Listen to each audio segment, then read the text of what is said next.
Hello दोस्तों, स्वागत है आप सभी का वैल्यू इन्वेस्टर यूट्यूब चैनल के ऊपर। इस वीडियो के अंदर बात करेंगे टाटा मोटर्स के शेयर के ऊपर। अब देखिए, टाटा मोटर्स से रिलेटेड आज के इस वीडियो के अंदर हम डिस्कस करने वाले हैं कि टाटा मोटर्स का शेयर आपको ऊपर क्यों देखने को मिला है। 1.52% ऊपर देखने को मिला, इसके पीछे की वजह क्या है उसको डिस्कस करेंगे। प्लस देखिए, इससे पहले वाले वीडियो में हमने डिस्कस किया था डी मर्जर के ऊपर, है ना। डी मर्जर का डेट क्या होगा वो हमने देखा था, डिविडेंड का डेट क्या होगा वो हमने देखा था। तो अभी तक आपने वो वीडियो को नहीं देखा तो यहाँ पर मैं आई बटन के ऊपर उस वीडियो का लिंक दे रहा हूँ, यहीं पर आपको मिलेगा, उसको जाके एक बार देख लो। डी मर्जर का डेट भी पता चल जाएगा और डिविडेंड का डेट भी, आपको payment date, record date, ex date, सारी चीज़ें एक वीडियो के अंदर अवेलेबल है, जाके पहले वो देख लो। अब आते हैं इस वीडियो के ऊपर। अब देखिए, इस वीडियो के अंदर सबसे पहले मैं डी मर्जर से रिलेटेड आपको 5 अपडेट बताने वाला हूँ। 5 अपडेट में से दोस्तों यहाँ पर पहला अपडेट हम बता देते हैं आपको। सबसे पहले आप सभी को पता है कि D merger 2 separate listed company बनेंगी। टाटा मोटर्स का डी मर्जर होगा, एक पैसेंजर व्हीकल और एक साथ साथ आपको कमर्शियल व्हीकल कंपनी अलग देखने को मिलेगी। सबसे पहले एनुअल रिपोर्ट आया है 80 यानी 80वां एनुअल रिपोर्ट आया है टाटा सन चेयरमैन की तरफ से, जिनका नाम है चंद्रशेखरन। उन्होंने डी मर्जर का लॉजिक आपको बताया है, डी मर्जर क्यों हो रहा है उसके पीछे की वजह आपको बताइए। बहुत इंटरेस्टिंग है दोस्तों, ध्यान से देखना। देखिए, सबसे पहले उन्होंने एक्सप्लेन किया कि ये जो सेपरेशन हो रहा है ये यहाँ पर हर बिजनेस को, ईच बिजनेस को एक स्ट्रेटेजिक क्लैरिटी देगा। देखिए, अभी क्या हो रहा था, टाटा मोटर्स एक फर्म थी, एक फर्म में आपका पैसेंजर व्हीकल भी है, आपका कमर्शियल व्हीकल भी है, आपका हैवी व्हीकल भी है और इसमें जैगवार और लैंड रोवर भी है। तो इसमें बहुत कन्फ्यूजन होता था। अब क्या होगा, यहाँ पर पैसेंजर व्हीकल अलग हो जाएगा, कमर्शियल व्हीकल अलग हो जाएगा। तो बिजनेस के अंदर एक क्लैरिटी आएगी कि भाई किस तरफ जाना है, कौन से ऑडियंस को हमें अट्रैक्ट करना है, कौन से बायर को हमें अपनी तरफ अट्रैक्ट करना है ताकि वो हमारी कार्स को परचेज करे। तो एक क्लैरिटी मिलेगा। उसके साथ साथ उन्होंने बताया कि single umbrella is no longer ideal when passenger car, EV and Jaguar Land Rover, यानी एक सिंगल अम्ब्रेला यानी एक सिंगल कंपनी के अंडर काम करना ये अभी आइडियल नहीं है। आज के ज़माने में आगे बढ़ना पड़ेगा क्योंकि हैवी ट्रक्स का भी काम इन्होंने शुरू किया है। अब दोस्तों इन्होंने आगे क्या बताया वो देखिए। देखिए, ये सारी अपडेट्स बहुत इंपॉर्टेंट होती है as a long term investor, इसीलिए मैं आपके साथ शेयर कर रहा हूँ। अब देखिए, उसके बाद उन्होंने कस्टमर वैल्यू के ऊपर बात करी। Dedicated teams can fine tune products for distinct buyers from truck fleet to luxury EV owners। अब एक ही कंपनी हैवी ट्रक को भी सेल कर रहा है और लग्जरी भी सेल कर रहा है और ईवी भी सेल कर रहा है। तो इसमें बहुत ज़्यादा कन्फ्यूजन होता है, इसमें स्ट्रेटेजिकली बहुत बात चीज़ें गलत हो सकती हैं। लेकिन अगर आप सेपरेट कर दोगे सभी बिजनेसेस को तो उसमें क्या होगा ना, क्लैरिटी मिलती है जैसा उन्होंने पहले बताया, और कस्टमर को वैल्यू ज़्यादा मिलेगी क्योंकि जो पूरी कंपनी है, जैसे पैसेंजर व्हीकल है, वो पैसेंजर व्हीकल सेगमेंट के ऊपर फोकस करेगी, ना कि कमर्शियल व्हीकल सेगमेंट के ऊपर। तो ये बहुत बड़ा डिफरेंस होगा और ये छोटे छोटे डिफरेंस ना लॉन्ग टर्म में बड़ा इम्पैक्ट क्रिएट करते हैं। एज अ कंपनी बात कर रहा हूँ मैं। उसके बाद एम्प्लॉयमेंट की अपॉर्चुनिटी, यानी जो एम्प्लॉय है उसकी भी अपॉर्चुनिटी बढ़ेगी। लीडरशिप के जो रोल है वो ज़्यादा बढ़ जाएंगे क्योंकि 2 सेपरेट कंपनीज हो रही है, तो अब लीडरशिप के लिए भी ज़्यादा लोग की ज़रूरत पड़ेगी। तो वहाँ पर वो लोग अपने करियर्स को आगे बढ़ा सकते हैं, ये भी एक अच्छी बात है। शेयर होल्डर का रिटर्न, देखिए इंडिपेंडेंट कैपिटल एलोकेशन आएगा, ट्रांसपेरेंट फाइनेंशियल्स आपको देखने को मिलेगा, अनलॉक होगा हिडन वैल्यू, जो कंपनी का हिडन वैल्यू था वो अनलॉक हो जाएगा।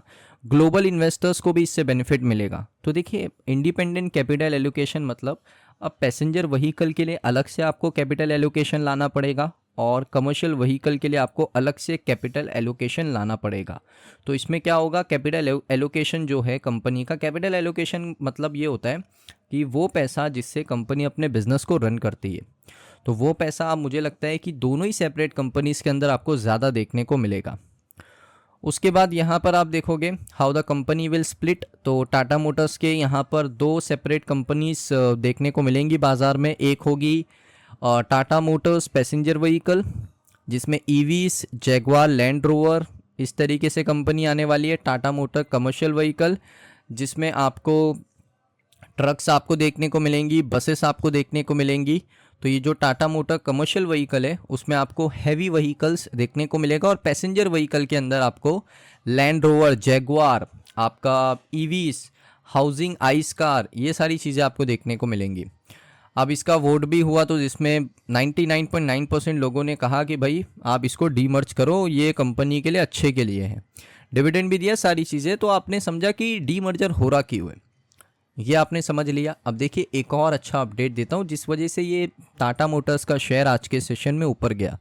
टाटा मोटर का शेयर इसी वजह से फोकस है क्योंकि डोनाल्ड ट्रंप ने डिले किया 50% tariff on European Union till July 9।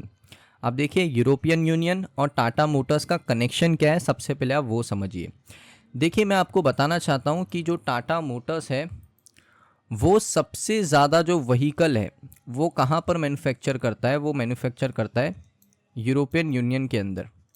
तो उनका मैन्युफैक्चरिंग का जो मेन यूनिट है, इंडिया में भी है वैसे, लेकिन अगर आप फॉरेन बिजनेस की बात करोगे तो यूरोपियन यूनियन के अंदर उनका मैन्युफैक्चरिंग यूनिट है। अब मैन्युफैक्चरिंग यूनिट यानी यूरोपियन यूनियन के अंदर गाड़ी बनती है, पूरा मैन्युफैक्चर होती है और सेल होती है किधर, यूएसए में। यानी यूएसए उनका सेकेंड लार्जेस्ट मार्केट प्लेस है जहां पर वो सबसे ज़्यादा गाड़ी को सेल करते हैं। तो यूएसए टाटा मोटर्स के लिए बहुत ही इंपॉर्टेंट मार्केट है। अब हुआ क्या है ना कि जब से ये डोनाल्ड ट्रंप ने रेसिप्रोकल टैरिफ लगाया तो सबसे पहले अप्रैल में कंपनी ने जो अपना शिपमेंट था गाड़ियों का उसको भेजना ही बंद कर दिया, बिकॉज रेसिप्रोकल टैरिफ काफ़ी ज़्यादा था ऑटोमोबाइल के ऊपर, 50% के आसपास था। तो इस वजह से यहाँ पर क्या किया उसने, जो कंपनी है उन्होंने कहा कि भाई हम लोग भेजेंगे नहीं, शिपमेंट भेजेंगे नहीं क्योंकि इसमें हमारा लॉस हो जाएगा। उसके बाद ट्रंप ने अनाउंस किया कि 25% टैरिफ ऑटोमोबाइल इंपोर्ट्स के ऊपर होगा अप्रैल के अंदर, जिसमें कंपनी ने पॉज कर दिया, जिसे मैंने आपको बताया।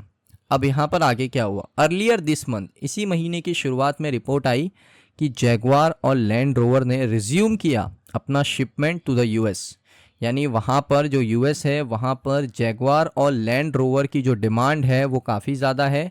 तो इसी वजह से जो कंपनी है उसने डिसाइड किया कि भाई हम जैगुआर और लैंड रोवर को यूएस के अंदर कंटिन्यू करेंगे, शिपमेंट चालू करेंगे, क्योंकि यूएस हमारा सेकंड बिगेस्ट इंपोर्टर है। यानी यूएस सबसे ज़्यादा गाड़ी खरीदता है टाटा मोटर्स से, और यूके में हम लोग ये गाड़ी को मैन्युफैक्चर करते हैं और जिसमें शेयर नियरली 20% ऊपर गया। अब देखिए इंपॉर्टेंट चीज़ क्या है ना कि वहाँ पर 1 लाख गाड़ियों को आई थिंक जैगुआर और लैंड रोवर की 0% टैरिफ के ऊपर यूएस में इंपोर्ट करने का अप्रूवल डोनाल्ड ट्रंप ने दिया। लेकिन अब दोबारा से यहाँ पर थोड़ा सा डिले किया है क्योंकि अब 50% का इन्होंने कहा था बीच में कि मैं रेसिप्रोकल टैरिफ लगाऊंगा यूरोपियन यूनियन के ऊपर, लेकिन अब उन्होंने थोड़ा डिले किया है कि 9 जुलाई तक अब डिले हो चुका है। डिले क्यों हुआ, इसकी सिंपल सी वजह भाई, वो यूरोपियन यूनियन के साथ मीटिंग करके रेसिप्रोकल टैरिफ या टैरिफ को फिक्स करना चाहते हैं।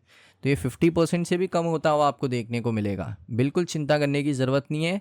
9 जुलाई से पहले पहले मुझे लगता है कि जो टैरिफ है उसका मीटिंग होगा, यानी यूरोपियन यूनियन और यूएसए के बीच में मीटिंग होगा जिसमें ये डिसाइड किया जाएगा, नेगोशिएशन होगा, डिसाइड किया जाएगा कि कितना टैरिफ लगाना है या कितना कम करना है, ये सारी चीज़ें होंगी। लेकिन 50% से तो कम होने वाला है। तो अच्छी खबर आने वाले समय में टाटा मोटर्स के लिए आएंगी।